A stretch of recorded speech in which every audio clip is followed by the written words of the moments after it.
We're on chapter 9. In the previous chapter, we looked at perfect competition, and then monopoly, the other extreme, and then somewhere in the middle where we had many competitors, but they're differentiated.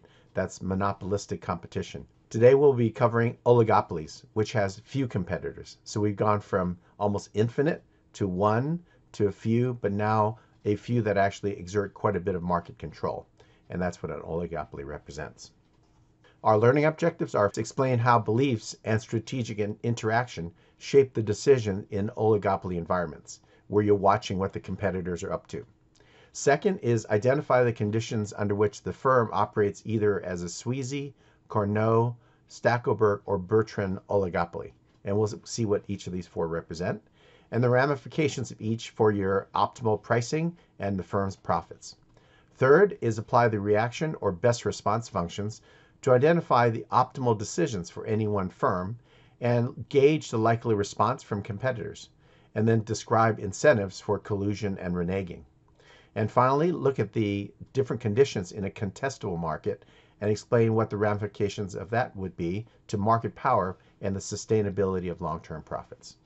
Conditions needed for an oligopoly is where we have a few firms, but each has a large amount of influence relative to the entire industry. And the typical numbers between 2 and 10. Below 2, we have a monopoly. Above 10, it's starting to differentiate into more monopolistic competition than an oligopoly. And products may be identical or differentiated. An example of this that we know very well is OPEC, which is a cartel which operates as an oligopoly.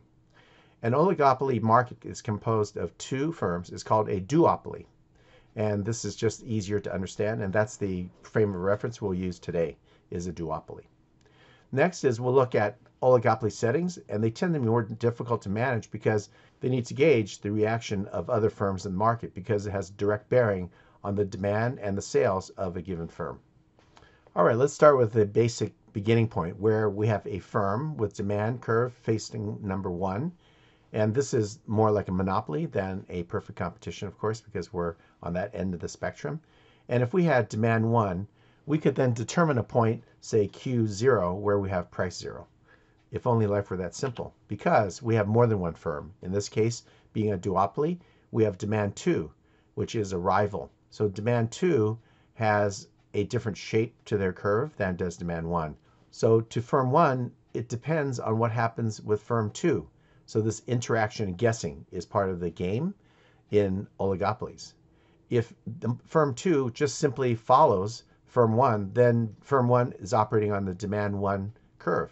However, if demand 2 is dominant because they don't match anything, they do everything based on their demand curve, then we have a different issue for demand 1. So this just illustrates the dynamics of an oligopoly. You have your demand. You then have to consider the reaction of your competitors. And that's what leads to different variations because we don't know the intentions or actions from a competitor. So there are certain patterns that we'll look at, and that's what we'll examine today in the various forms of oligopoly. So these are the base cases where we have demand 1 or demand 2. We don't know the reaction of the firm. Or what happens if rivals only match a certain type of action, like an increase? That example might look like this. Is demand 1 is going to be useful when we're above P. However, if there's a price cut, then we're going to see this part of the firm. So it's a kinked curve where at B, it's on demand 1, and below B, it's on demand 2. This is just one of many scenarios that may occur when we look at more than one firm in an oligopoly market.